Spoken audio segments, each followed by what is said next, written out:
Hi ಎಲ್ರಿಗೂ good morning. Welcome to Soumya Pradeep blogs. Yes guys, ಎಲ್ಲರೂ ಹೇಗಿದ್ದೀರಾ? ಐ ಹೋಪ್ ಎಲ್ಲರೂ ಚೆನ್ನಾಗಿದ್ದೀರಾ ಅಂದ್ಕೊಂಡಿದ್ದೀನಿ. ನಾವು ಸಹ ಚೆನ್ನಾಗಿದ್ದೇವೆ. ಎಸ್ ಗೈಸ್, ನಾವು ಆ್ಯಕ್ಚುಲಾಗಿ ಇವತ್ತು ಹೊರಗಡೆ ಹೋಗ್ತಾ ಇದ್ವಿ. ನಾನೇ ಗಾಡಿ ಓಡಿಸ್ತೀನಿ ಅಂತ ಹೇಳ್ತಾ ಇದ್ದೆ, ಬಟ್ ನಂಗೆ ಓಡ್ಸೋಕ್ಕೆ ಬರೋಲ್ಲ. ಏನಕ್ಕಂತಂದರೆ ನಾನು ಕಲಿತೇ ಇಲ್ಲ. ಸೊ ಆಮೇಲೆ ಸುಮ್ಮನೆ ಹಂಗೆ ರಿವರ್ಸ್ ತೆಗಿಯೋದು, ಗಾಡಿ ಸ್ಟಾರ್ಟ್ ಮಾಡಿದ್ದೀವೆಲ್ಲ ಬರುತ್ತಷ್ಟೇ. ಹಿಂದೆ ಬರ್ತೀನಿ, ಬಟ್ ಸ್ಟಾರ್ಟ್ ಮಾಡ್ತೀನಿ ಅಷ್ಟೇ, ಮುಂದೆ ಮೂವ್ ಮಾಡೋಕ್ಕಂತೂ ನಿಜ ಬರೋಲ್ಲ. ಸೊ ನಾವು ಹಾಸ್ಪಿಟ್ಲಿಗೆ ಹೋಗೋಣ ಇರಿ, ನಾನೇ ತೆಗಿತೀನಿ ಅಂತ ಹೇಳ್ಬಿಟ್ಟು ತೆಗಿತಾ ಇದ್ದೆ. ಆಮೇಲೆ ಹಾಸ್ಪಿಟ್ಲಿಗೆ ಹೊರಟ್ವಿ. ಹಾಸ್ಪಿಟ್ಲಿಗೆ ಏನಕ್ಕೆ ಅಂತಂದರೆ ನಂಗೆ ತುಂಬ ಕಾಲು ನೋವು ಬಂದಿತ್ತು ಅದರಿಂದ. ಸೊ ಕಾಲು ನೋವು ಅಂದರೆ ನನಗೆ ಉಗುರಲ್ಲಿ ಏನೋ ಒಂದು ಸ್ವಲ್ಪ ಪ್ರಾಬ್ಲಮ್ ಆಗಿತ್ತು. ಉಗುರು ಮತ್ತು ಅದು ಉಗುರು ಸೊಟ್ಟ ಪಟ್ಟ ಬೆಳೀತಿತ್ತು, ಅದು ನೋವು ಜಾಸ್ತಿ ಆಗಿಬಿಟ್ಟಿತ್ತು. ಸೊ ಅದಕ್ಕೆ ಹಾಸ್ಪಿಟಲ್ಗೆ ಹೋಗೋಣ ಅಂತ ಹೋಗ್ತಾಯಿದ್ವಿ.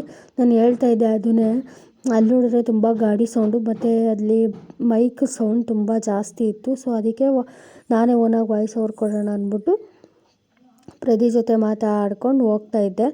ಸೊ ಅದನ್ನೇ ಹೇಳ್ತಾಯಿದ್ದೆ, ವಿಡಿಯೋ ಮಾಡ್ತಾಯಿದ್ದೀನಿ ಅಂತ ಹೇಳ್ತಾಯಿದ್ದೆ ಪ್ರದಿಗೆ.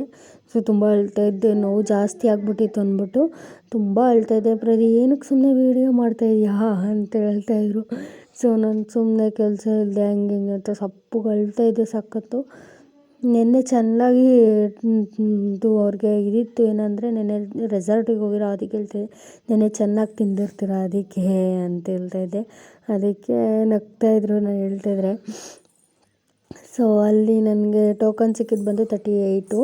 ಹಾಸ್ಪಿಟಲ್ಗೆ ಹೋಗೋಣ ಅಂದ್ಬಿಟ್ಟು ಹೋಗಿದ್ವಿ ಇಬ್ಬರೂ.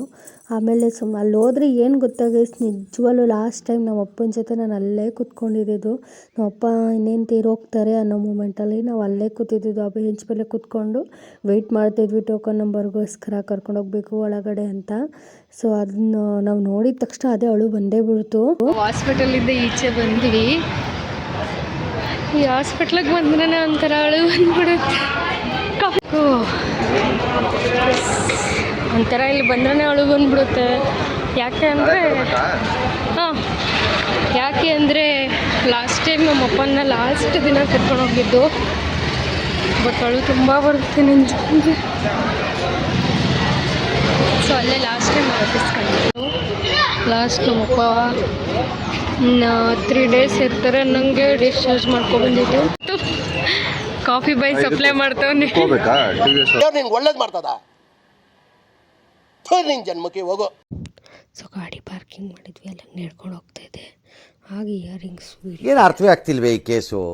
ಎಳೆ ಮಗು ಆಗಿದ್ದಿದ್ರೆ ಕಾಮಿಡಿ ಮಾಡ್ಕೊಂಡು ಹೋಗ್ತಾ ಇದ್ದೆ. ಆಮೇಲೆ ನಮ್ಮ ಗಾಡಿ ಹತ್ರ ಬಂದ್ವಿ.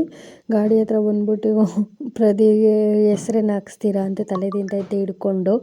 ಸೊ ಅದಕ್ಕೆ ಅವ್ರು ಹೇಳ್ತಾಯಿದ್ರು, ಇಲ್ಲ ಹೆಸ್ರೇನು ಹಾಕ್ಸಲ್ಲ ನಾನು ಇವಾಗ, ನಿಂದು ಜಶುದು ಹಾಕ್ಸ್ಕೊತೀನಿ ಅಂತಂದರು. ಅದಕ್ಕೆ ನಾನು ಹೇಳಿದೆ, ಸುಳ್ಳು ಹೇಳ್ಬೇಡಿ, ಜಾಸ್ತಿ ಅವಳು ಜಶುದೇ ಎಲ್ಲ ಕಡೆ ನಾವು ಹಾಕ್ಸ್ತಾ ಇರೋದು ಈಗ. ಸೊ ಗಾಡಿಲೂ ಅವಳದೇ ಹೆಸ್ರು ಹಾಕ್ಸ್ಕೊತಿರೋದು, ಫೋನಲ್ಲೂ ವಾಲ್ಪೇಪರು ಅವಳದೇ.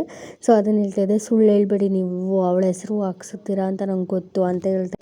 ಸೊ ನಾನು ಹೇಳ್ತಾಯಿದ್ದೆ, ಇವತ್ತು ಎಷ್ಟು ಅಳ್ತಿದ್ದೀನೋ ನಾಳೆ ಅಷ್ಟೇ ನಗ್ತೀನಿ. ಸೊ ನನಗೆ ಬೇಜಾರು ಒಂದಿದೆ, ಏನು ಮಾಡೋದು ಅಂತ ಹೇಳ್ಬಿಟ್ಟು ನಗ್ತಾಯಿದೆ.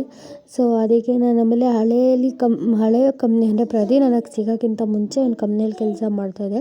ಸೊ ಅದೇ ರೋಡಲ್ಲಿ ಹೋಗೋಣ ಬಾ ಅಂತೇಳ್ಬಿಟ್ಟು ಕರ್ಕೊಂಡು ಹೋಗ್ತಾಯಿದ್ದೆ. ಸೊ ಅದಕ್ಕೆ ಅವ್ರು ನಗ್ತಾಯಿದ್ರು. ಆಮೇಲೆ ಸರಿ, ನಾನು ಎಲ್ಲರೂ ಕೇಳ್ತಾಯಿದ್ರು, ಪ್ರದಿ ಅಂತ ಯಾಕೆ ಕರೀತೀಯಾ, ಏನು ನಿಕ್ ನೇಮ್ ಇಟ್ಕೊಂಡಿಲ್ವ ಅಂತ ಕೇಳ್ತಾಯಿದ್ರಿ. ಸೊ ನಾನು ಫಸ್ಟು ಅವ್ರನ್ನ ರೀ ಅಂತ ಕರಿತಾಯಿದ್ದೆ ಸ್ಟಾರ್ಟಿಂಗಲ್ಲಿ ಮದುವೆ ಆದಾಗ. ಆಮೇಲೆ ಚಿನ್ನಿ ಅಂತ ಇಬ್ಬರು ಕರಿತಾಯಿದ್ವಿ. ಅವ್ರು ನನ್ನ ಕರಿತಾಯಿದ್ರು, ನಾನು ಅವ್ರನ್ನ ಕರಿತಾಯಿದ್ದೆ. ಆಮೇಲೆ ಇವಾಗ ಪ್ರದಿ ಅಂತಲೇ ಜಾಸ್ತಿ ಕರೆಯೋದು. ಆಮೇಲೆ ನಾವಿಬ್ಬರು ಜಗಳ ಆಡೋದೇ ಈ ವಿಷಯಕ್ಕೆ, ಪ್ರದಿ ಅಂತ ಕರಿತೀಯ ಅಂತ. ಒಂದೊಂದು ಸಲ ಕರಿತೀವಿ, ಒಂದೊಂದು ಸಲ ಹೆಂಗೆ ನನಗೆ ಅನಿಸುತ್ತೋ ಹಂಗೆ ಕರಿತೀನಿ. ಸೊ ಆಮೇಲೆ ನಾನು ಕೆಲಸ ಮಾಡ್ತಿದ್ನಲ್ಲ ಅಲ್ಲಿ ಹೋಗ್ತಾಯಿದ್ವಿ. ಸೊ ಗೈಸ್, ಈ ವಿಡಿಯೋ ನಿಮಗೆ ಇಷ್ಟ ಆಗಿರುತ್ತೆ ಅಂತ ಭಾವಿಸ್ತೀನಿ. ಇಷ್ಟ ಆಗಿದ್ರೆ ಲೈಕ್ ಮಾಡಿ, ಶೇರ್ ಮಾಡಿ, ಕಮೆಂಟ್ ಮಾಡಿ.